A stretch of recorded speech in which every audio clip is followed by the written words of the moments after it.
I'm James Swanwick. This is the Alcohol Free Lifestyle Podcast, where you learn to live a life of health, wealth, love, and happiness. Do you drink alcohol because you are depressed and anxious?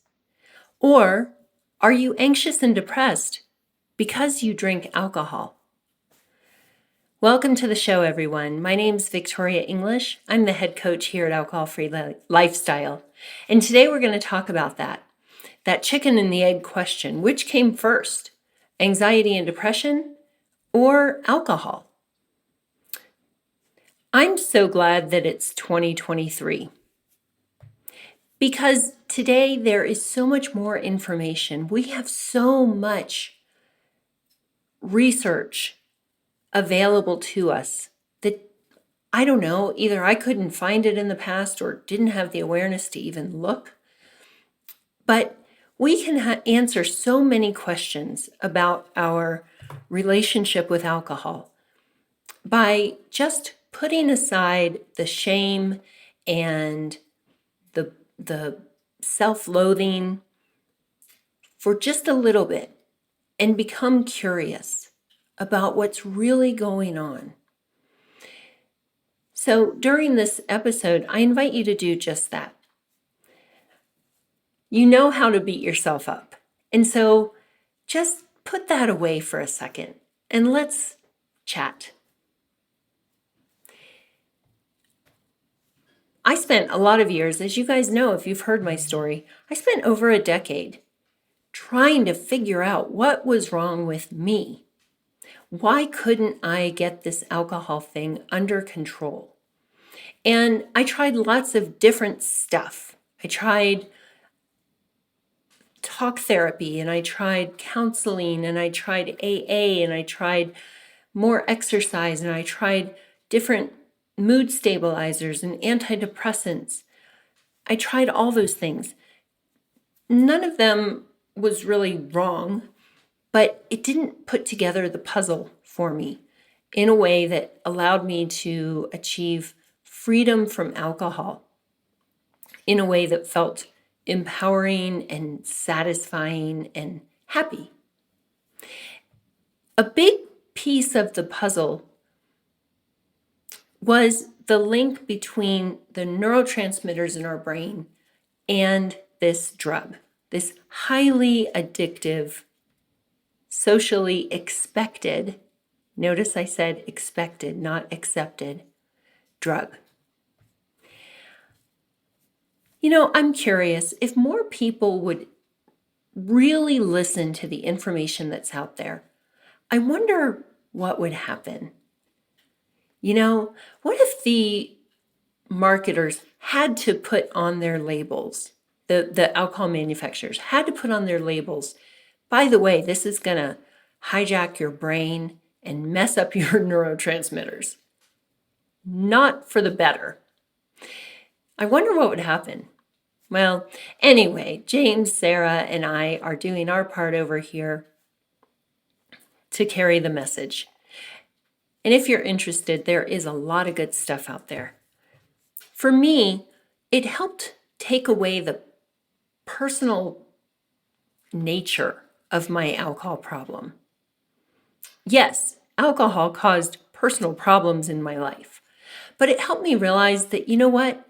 I'm just a human being. I'm a Homo sapien, and I have a body and I have a brain. And if I put this drug into my body, it's going to produce these effects. And so today we're going to talk a little more about that, dopamine and serotonin. And the reason I'm focusing on this today is because it is late November in 2023, and we just went through the time change. Guess what neurotransmitter sunlight helps? Serotonin. And so it seemed appropriate that I kind of give it the spotlight today because naturally we have less access to sunshine this time of year, and that is likely to lower our amount of serotonin. If you're drinking, it could be a double whammy. But have hope. because you can be empowered to make a change. Well, before we get to serotonin, I'll just give a little shout out to our friend dopamine. Dopamine, ooh, everyone wants that, especially in today's society, in today's country. I mean, America, this country, the country that I live in and a lot of our listeners live in. Dopamine, the feel-good chemical. Well, being Americans, we want more and more and more. And guess what? If you have a drink, you can get it. Alcohol is said to give us a dopamine dump of 10 times a normal, quote, hit of dopamine. Normal dopamine happens when you eat a satisfying meal, not processed food, but like a good whole food type of meal. It can happen when you laugh with friends, when you're out in nature, things like that. But that natural high that we talk about, it feels good. Here's the kicker. Our brain isn't a huge fan of it. And so we have that dopamine dump when we drink. The next day, our body is scrambling. Our brain is trying to return to pre-drinking level dopamine. It gets really confusing. The other thing is that over time, continually giving ourselves that big old dump of dopamine makes the other feel-good stuff not feel as satisfying. And so if you're listening to this and you're drinking more and finding that things that you used to enjoy don't feel as good, you're not a loser. It's not your fault. It's the drug doing what the drug is designed to do. And so suddenly, instead of, going for a nice walk or getting out and socializing and having some good old-fashioned laughs, not the drunk laughs, just good old laughs with your friends, playing with your kids, instead of doing that, a drink seems more appealing because your dopamine levels are out of whack. Now let's talk about serotonin. So serotonin is another neurotransmitter. And as I mentioned, yes, sunshine is a friend of serotonin. It's a really important one. It regulates our mood, our sleep, our appetite, and that kind of calm sense of well-being. Makes us feel relaxed and happy. It also makes us feel emotionally stable. You've heard about the wintertime blues. So doesn't it kind of make sense that just with shorter days alone, we could be more prone to feeling that way, to feeling the wintertime blues? You might feel a little more depressed, a little more anxious, less,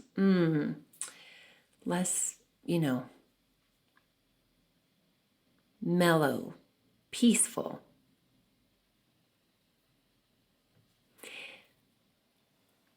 When we drink, just like with dopamine, alcohol gives us that increased shot of serotonin.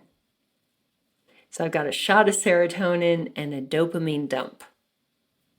Do not make a cocktail out of this, by the way. Make a mocktail. So yeah, you get that boost. You feel good. You kind of feel euphoric, don't you? Except that it's short-lived. Bummer. It's not really a bummer. We'll get to that part. But it feels so good in the beginning. And the next day, well, it doesn't feel so good, does it? So let's play this tape forward. You have the drinks.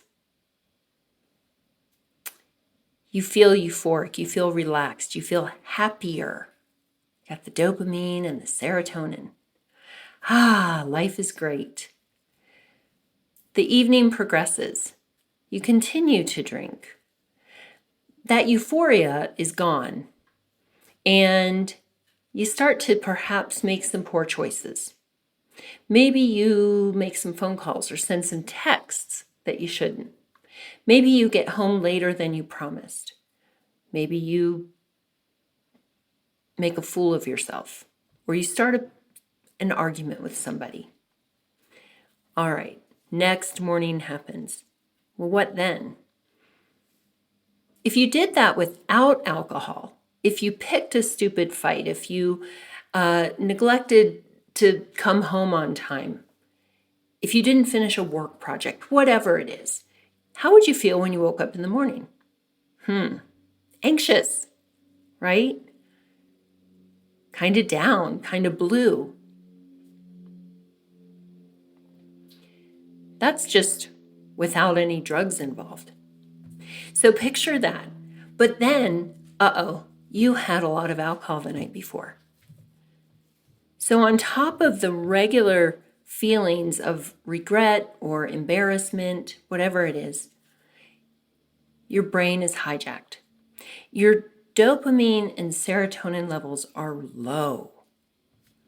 They're really low. Maybe you wake up and you say, okay, that's it. There's no way that I'm drinking. I can't do this anymore.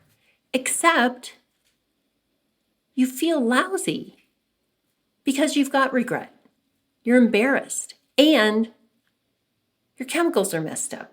Nothing is going to make it feel better. Maybe you go to the gym, you work out, but all you can think about is, I can't even have a good workout. I'm such a loser.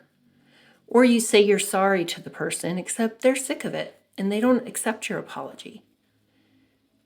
Well, what do you think is there waiting for you? Another drink. And so the vicious cycle continues.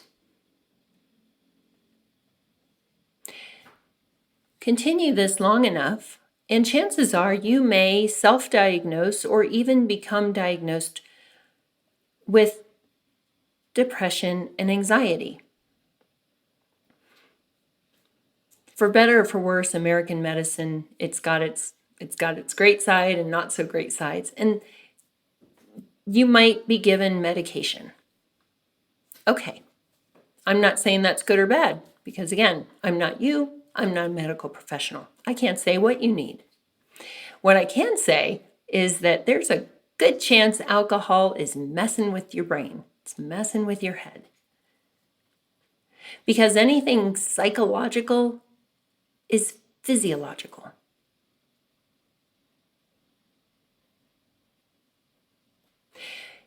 Let's say you started to experience perceived or like classic symptoms of diabetes.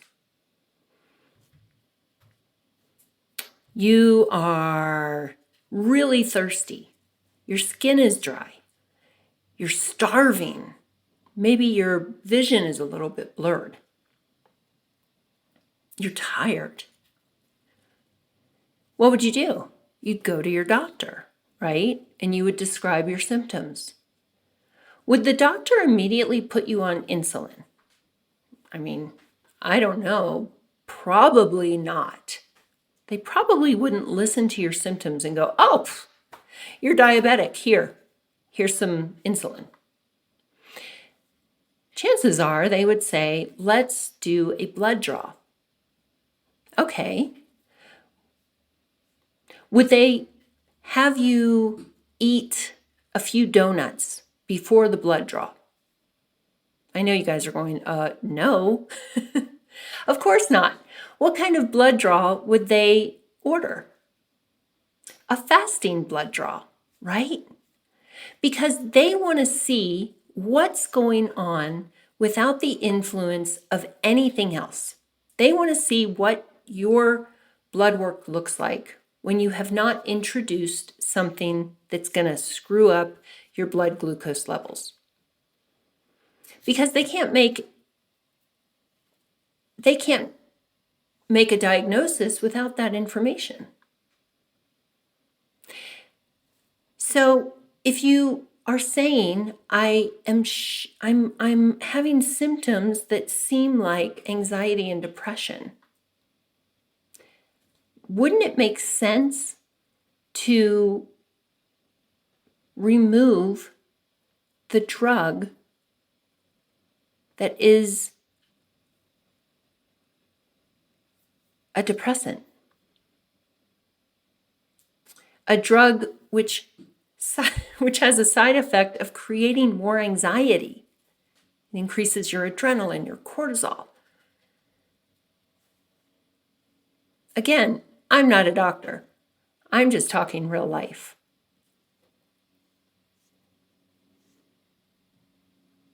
So when I stopped the drinking, I'm not saying that all of my mental health problems were cured. I don't even know if I'd call them problems, challenges. There were a lot of layers to it.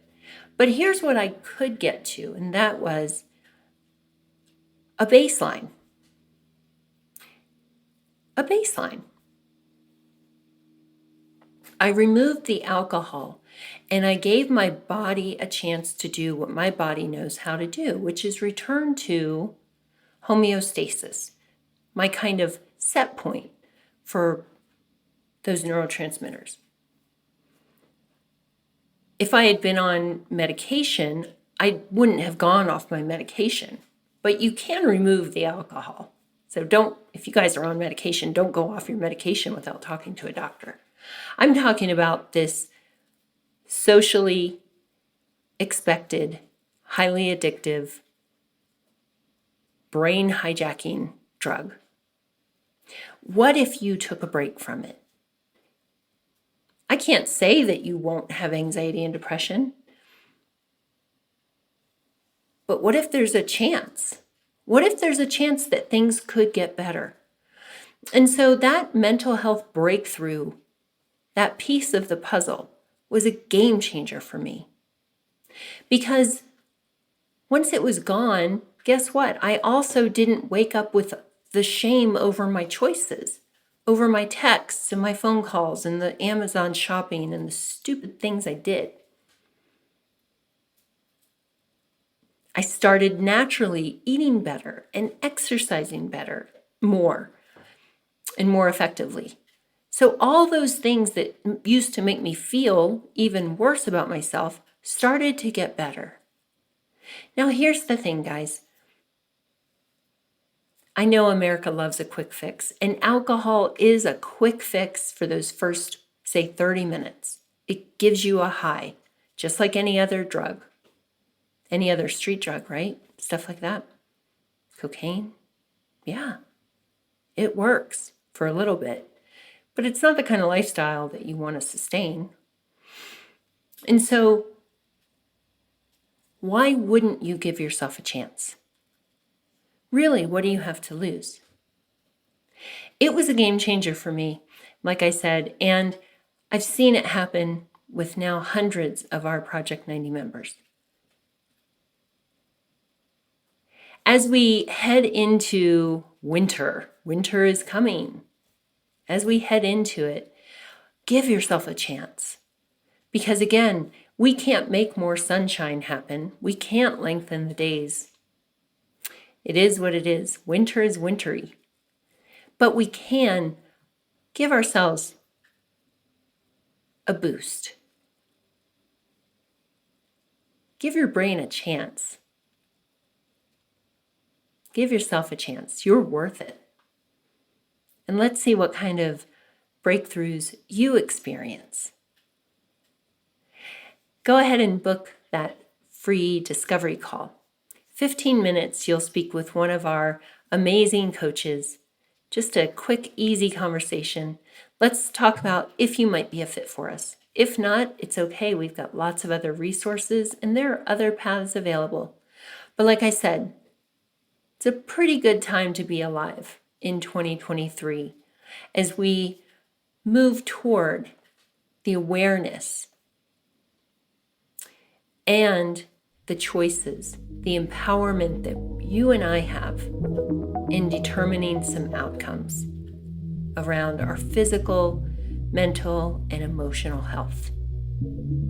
Until next time, I wish you all the best. Take good care and have a great day.